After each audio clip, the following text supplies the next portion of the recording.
Olá a todos!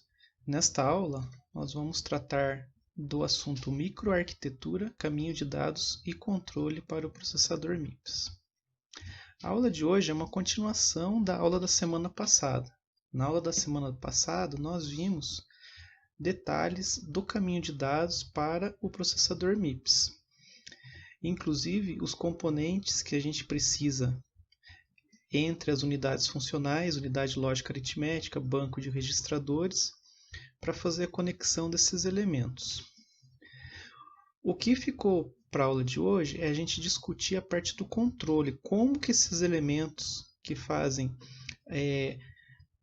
toda a parte de desvio de fluxo durante a execução são controlados. Nesta imagem nós temos uma ilustração do caminho de dados visto na última aula. Em azul nós temos os sinais de controle para os componentes. Então vamos pegar como exemplo esse multiplexador aqui, que está na saída número 2 do banco. Esse multiplexador ele precisa ser controlado por meio desse sinal, ALU source. Dependendo da instrução, o valor que vai ser enviado para a unidade lógica aritmética virá ou do banco de registradores ou a partir do imediato da instrução. A unidade de controle que vai tomar esse cuidado de controlar esse multiplexador. Pegando aqui um outro exemplo, esse sinal reg-write. Esse sinal reg-write ele deve ocorrer em instruções que escrevem no banco de registradores. Por exemplo, add ou load word. Para as demais instruções que não escrevem no banco, o sinal dele deve ser 0. A unidade de controle tem que gerenciar esse sinal. Da mesma forma, a gente pode prosseguir por todos os sinais de controle que estão em azul nessa figura. Todos eles vão necessitar de uma lógica. Como o nosso projeto é um projeto de ciclo único, tudo ocorre em um ciclo de máquina, nós teremos um circuito combinacional. Baseado na entrada, que é a instrução de máquina, haverá uma saída. Isso facilita bastante o controle, porque como tudo acontece em um ciclo, a gente pode relacionar todas as possibilidades de entrada e as suas saídas em uma tabela verdade. Aqui é a mesma figura. Chamo a atenção de vocês que essa é a figura que vocês vão encontrar no livro do Harris, que é uma figura um pouquinho diferente, mas que traz os mesmos elementos. A forma de desenho do livro do Harris é um pouco diferente, mas a gente tem os mesmos elementos no caminho de dados. Essa figura ela traz aqui algo que não tinha na figura anterior, que é a unidade de controle. Então aqui a gente já consegue ver lá todos os sinais e a unidade de controle como um componente interno ao processador. Relembrando alguns detalhes, no MIPS a gente tem 3 formatos de instrução: o formato R, o formato I e o formato J. Como no nosso projeto a gente vai lidar principalmente com as instruções load word, algumas instruções R e o branch, a gente não vai trabalhar inicialmente com a instrução J, então aqui a gente tem os 2 formatos. O formato se repete na terceira linha, é o mesmo formato I. Percebam aqui que as instruções elas seguem a parte inicial, a parte mais à esquerda, os bits mais significativos, tem o mesmo formato para todas as instruções. Então a unidade de controle vai pegar esses bits aqui para analisar. No caso de uma instrução do tipo R, vai ser necessário também analisar os bits de função. Muitas instruções têm o mesmo código de operação, por exemplo, o código de operação 0, mas tem um código de função diferente, o que diferencia a instrução, um add para um subtract e assim por diante. A função vai dizer qual que é a operação do tipo R atual.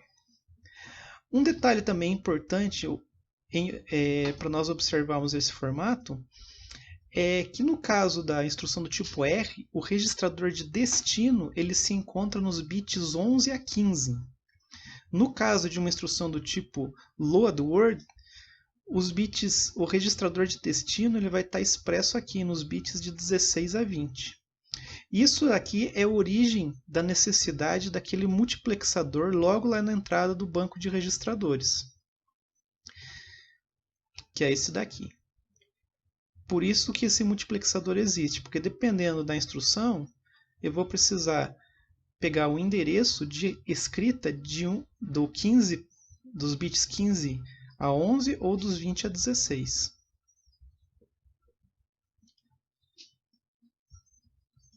Então, aqui, devido a esse fato, a gente precisa daquele multiplexador.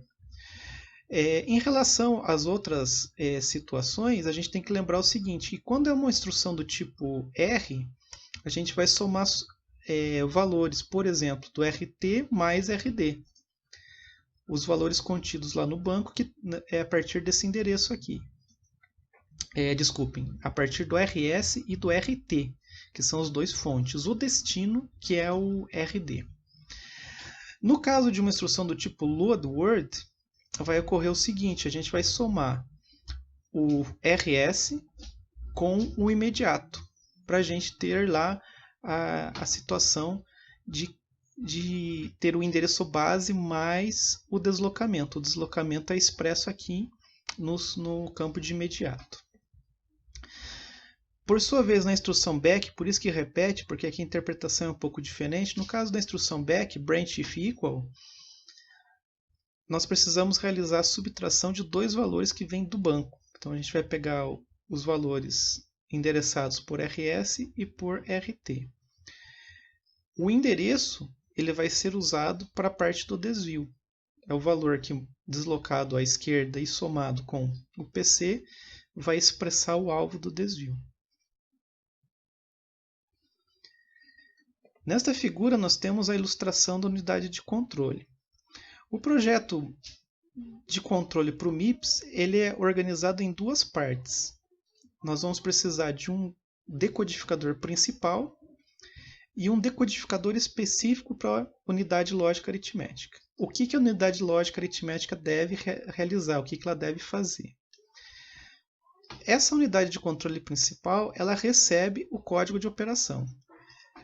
Baseando-se apenas no código de operação, essa unidade principal ela gera todos aqueles sinais em azul que nós vimos lá na figura anterior. Main to reg, main write e assim por diante.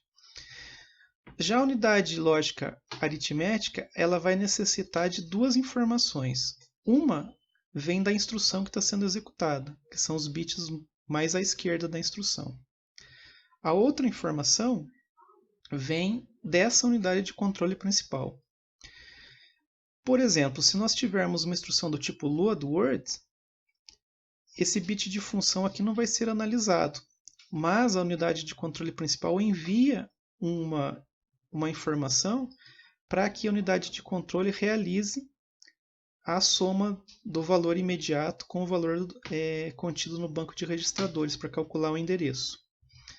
Se for uma instrução do tipo R, nós teremos a entrada aqui do opcode da instrução do tipo R e aqui o campo de função. Então, baseando-se nesse campo de função e também no LUAP que vem do decoder principal, vai ser gerado um sinal de controle para a unidade lógica aritmética.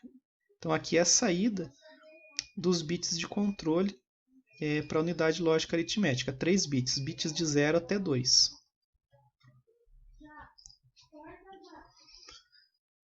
Conforme eu comentei previamente, a unidade de controle principal ela é bastante simples, ela é uma tabela. Então, baseando-se no opcode, voltando aqui na figura anterior, a unidade principal ela usa só o opcode. Então, se for uma instrução do tipo load word, valor 35 em decimal, a unidade de controle gera esses sinais. Essa linha inteira de sinais. O LUAP é o 00. O LUAP 00 significa que a unidade lógica aritmética deve realizar uma soma. A gente já vai ver o controle da unidade lógica aritmética, que é expresso aqui como a LU decoder. Se for do tipo R, eu tenho os sinais, então percebam que uma instrução do tipo R ela grava no banco, por isso que o sinal regWrite está habilitado aqui. Mas o main write ela não escreve na memória. E aqui nesse ponto, o código 10. Esse código 10 é o seguinte, quando a unidade de controle manda o código 10 em binário para cá, significa que o valor que vai ser enviado para a saída vai depender apenas do campo de função.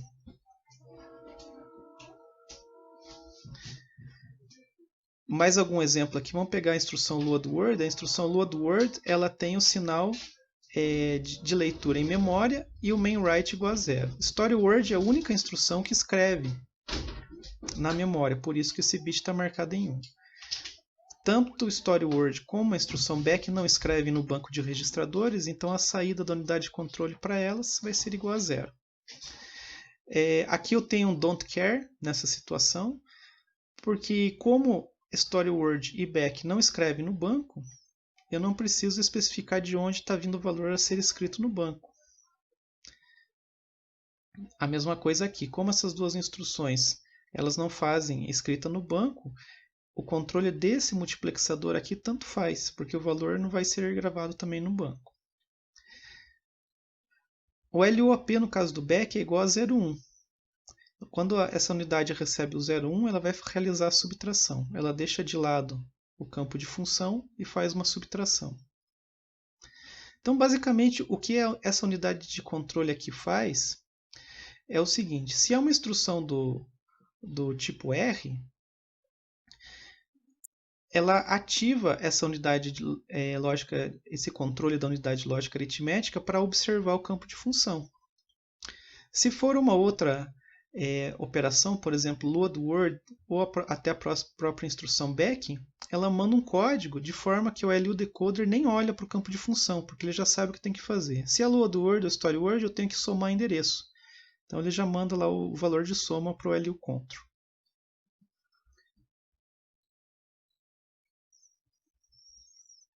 Aqui o controle da unidade lógica aritmética. Qual que é a tabela verdade que a gente tem aqui dentro?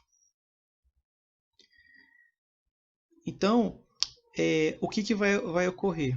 Se chegar a 0 e 0, eu preciso mandar lá para o circuito o valor 0 para realizar uma soma. Se for 0,1, manda o código para subtract. Agora, se for 10 em binário, significa que eu preciso olhar para o campo de função, verificar o que está acontecendo. E essa operação aqui não é usada, essa combinação de bits não é usada. Com isso, a gente tem essa tabela verdade. Essa é a tabela, o livro do Harris chama de tabela de descodificação da unidade lógica aritmética.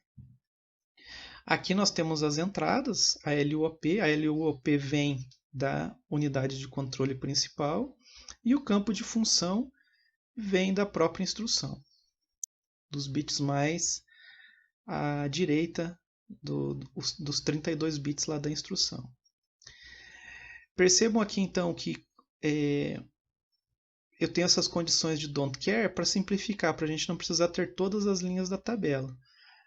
Mas aqui, quando a LUOP é igual a 0, 0, nós temos que observar, a gente não observa o campo de função, a gente vai simplesmente enviar como saída para a unidade lógica aritmética realizar a soma, da mesma forma que o subtract.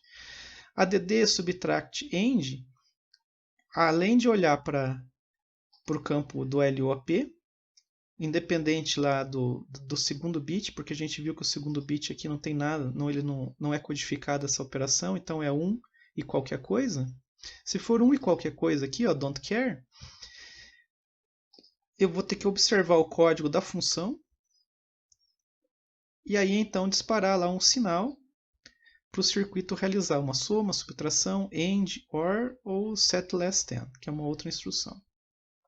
Então aqui a gente tem as duas tabelas de verdade. Basicamente o controle de ciclo único é muito simples, são só essas duas tabelas principais.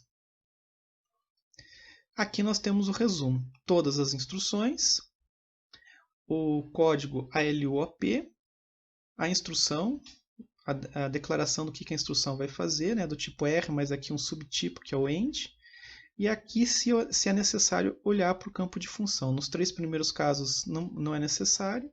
E aqui é a ação desejada que deve ser realizada. Esses bits aqui são os bits que são repassados para o circuito. Então, esses bits aqui, a gente vai usar aqui nessa unidade lógica aritmética. Vamos pegar aqui a nossa figura. Né? Então, ali o control vai emitir bits para essa unidade lógica aritmética, para ela realizar a operação necessária.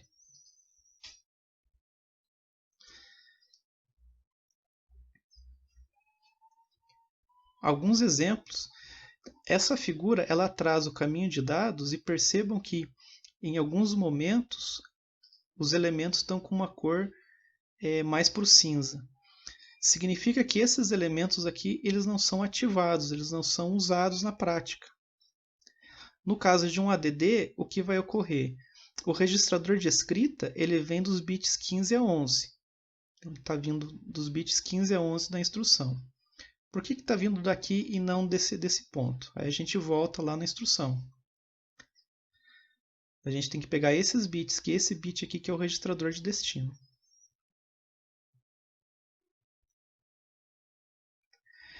No caso do ADD, a gente não vai usar a unidade extensora de sinal, por isso que ela está marcada com uma cor mais clara. Não vamos usar essa lógica aqui que vai fazer o cálculo do endereço, no caso do back. Para esse multiplexador, nós vamos pegar o valor que está vindo do banco. Realiza a soma, a memória não é usada, e o valor que vai ser gravado lá no campo WriteData vai ser o valor que está saindo da unidade lógica aritmética. No caso do load words, já é diferente do ADD. Os bits de escrita vão ser os bits 20 a 15, que é o registrador RD. O valor que vai ser somado, um valor vem do banco e o outro valor que vai ser somado vem da unidade extensora de sinal, que são os bits do campo de imediato. A parte de controle do branch não vai ser empregado.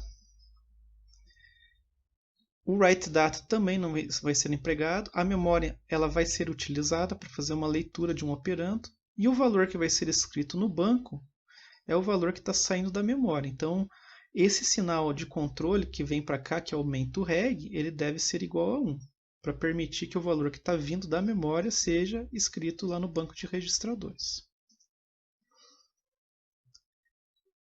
E o terceiro exemplo, que é o caso do branch if equal. Branch if equal, a gente vai fazer a subtração do T1 e do T2. Se o resultado der 0, eu vou ativar a lógica para fazer o desvio, mudar o alvo do PC. Aqui, então, nessa parte, a gente não vai ter write register, então por isso que está desabilitado. A unidade extensora de sinal vai ser utilizada para calcular o alvo do desvio. Os valores deslocados à esquerda, somado com o PC atual, e se o branch necessitar ser executado, essa saída zero da ULA vai ser igual a 1. Então, duas condições sendo verdade. Sinal zero da ULA sendo igual a 1, e branch, que é o sinal que identifica que é um back, que é uma instrução do tipo back. Aí, então, eu vou atualizar o PC, não apenas por PC mais 4, mas sim PC mais 4, mais o valor do imediato deslocado à esquerda 2 posições, para fazer o deslocamento a partir de words na memória. Aí a memória de dados ela não é utilizada, por isso que a gente tem também lá aquelas condições na tabela do don't care.